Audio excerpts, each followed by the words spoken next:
আমরা এই যে বিয়ের সাথে কথা ওনাদেরকে বললাম, এটা আমরা বলি কি ইসলামে কি 4টা বিয়ে করা একত্রে জায়েজ, আসলে কি জায়েজ? একদিন আমার সাথে ইসলামিক ফাউন্ডেশনের বক্তৃতা হুজুরদের সাথে গোলমাল শুরু হয়ে গেছিল, বুঝছেন?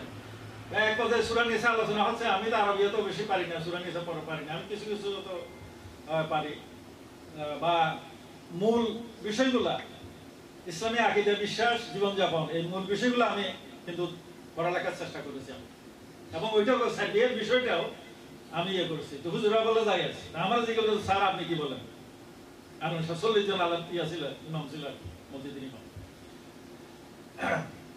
তা বললাম না যাই আছে, আপনি কি বলেন স্যার, এটা কোরআন সুরাকে আপনি করতেছেন? বললাম যে কেন না যাই আমি বলি, একত্রে 4টা, এটা সূরা নিসার আয়াতগুলো পড়েন, একটা একটা বঙ্গানুবাদ করেন। প্রথমে একটা বিয়ের কথা বলে নাই, 2, 3, 4টা পর্যন্ত বলছে, 2 থেকে শুরু করছে না হুজুর, 2, 3, 4টা পর্যন্ত বিয়ে করতে পারবেন যদি আপনি সকলের সাথে সমান ব্যবহার করতে পারেন। আমি বলছি যে আমার পক্ষে, কোনো মানুষের পক্ষে সম্ভব না এটা সমান ব্যবহার করা, হয়তো হযরত মুহাম্মদ সাল্লাল্লাহু আলাইহি ওয়াসাল্লাম ছাড়া আর কেউ পারবে কিনা সন্দেহ আছে, এই জন্য আমি নাজায়েজ বলছি। এবং এই জন্যই আমাদের আলেমেরা সিদ্ধান্ত নিয়ে, সূরা নিসার আলোকে সিদ্ধান্ত নিয়ে ইজমা কিয়াস করে 1961 সালে মুসলিম পারিবারিক আইন করছে, আপনার ওয়াইফ দ্বিতীয় বিয়ে করতে হলে প্রথমটা থেকে অনুমতি নিতে হবে সালিশ পরিষদে। এটা এমনি করে নাই, এটা আইন কিন্তু বাংলাদেশে হয় না, 1961 সালে হয়েছে।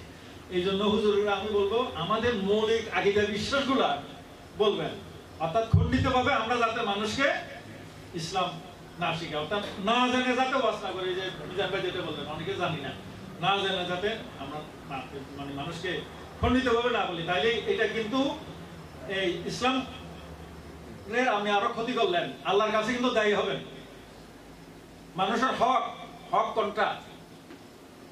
হক হলো কি, আপনি যেটা ভালো কিছু জানেন, উত্তম, যেটা মানুষের উপকার হবে, সেটা যদি না জানান, সেটাও কিন্তু আপনি আপনার হক তসরুফ করছেন, অন্যের হক তসরুফ করছেন। শুধু মানুষের টাকা সম্পত্তি মেরে দিলে তসরুফ হয় না।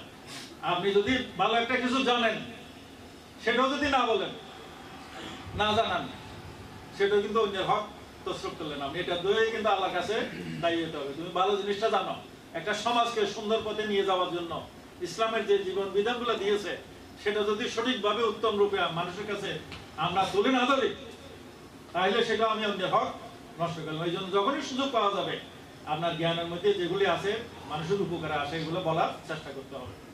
তো যাই হোক, আমি আজকে বেশি কিছু বলতে চাই না। আমি এই কোমলমতি যেখানে যাই এবং এদের সাথে আমি কোরআন শরীফ ভিতরে যেখানে গিয়েছি, আমাদের এই বাচ্চাদেরকে যাতে মানুষ ইচ্ছা মতো খেলতে না পারে, এদেরকে নিয়ে, এরা হাফেজ হলেও ইচ্ছা মতো খেলতে না পারে, এরা যাতে সত্যিকার মানুষ হয়, এরা যাতে ট্রেনিং নিতে পারে, এরা যাতে উচ্চশিক্ষা নিতে পারে, সেই ব্যবস্থা করবেন।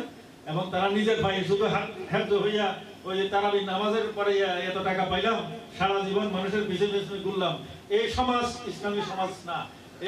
এই সমাজ ব্যবস্থা ইসলাম বলে নাই। ইসলাম মুখাপেক্ষি হওয়ার জন্য কোনোদিনও বলে নাই।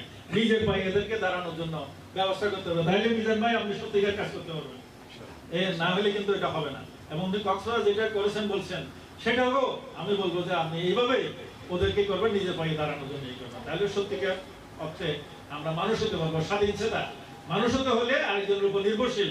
হ্যাঁ, আপাতত হয়তো এরা নির্ভরশীল হচ্ছে, সমাজের কাছে নির্ভরশীল কি, আমরা একজন আরেকজনের উপর নির্ভরশীল, কিন্তু তাদেরকে এই নির্ভরশীলতা যতদিন এক পর্যায়ে থাকবে, এক পর্যায়ে গিয়ে তারা যাতে নিজের পায়ে দাঁড়াতে পারে, সেই ব্যবস্থা যদি করতে পারি, তাহলে আমরা সত্যিকার সমাজ উন্নয়ন করলাম, সত্যিকার মানে আমরা ইসলামের খেদমত করলাম, নাহলে ইসলামের খেদমত এটা হবে না।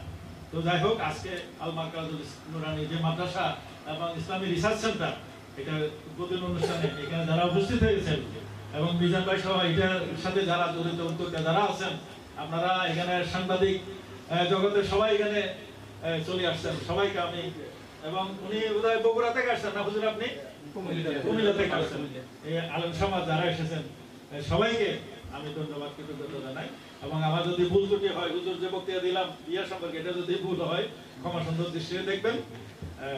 আবারও আমি এই ইসলামিক রিসার্চ সেন্টার এবং এই নুরানী মাদ্রাসা আপাতত সামনে যে কওমি মাদ্রাসাটা হবে, এইটা শুভকামনা করে এবং উত্তরোত্তর শ্রীবৃদ্ধি হোক, ভালো করুক, ইসলামিক জ্ঞান বিজ্ঞান এবং মানুষের কল্যাণে আমরা সবাই নিবেদিত প্রাণ হব, আরো সবাইকে ধন্যবাদ জানিয়ে আমার বক্তব্য এখানে শেষ করলাম এবং এই মাদ্রাসা উদ্বোধন করতে হবে না, শুভ উদ্বোধন ঘোষণা করলাম।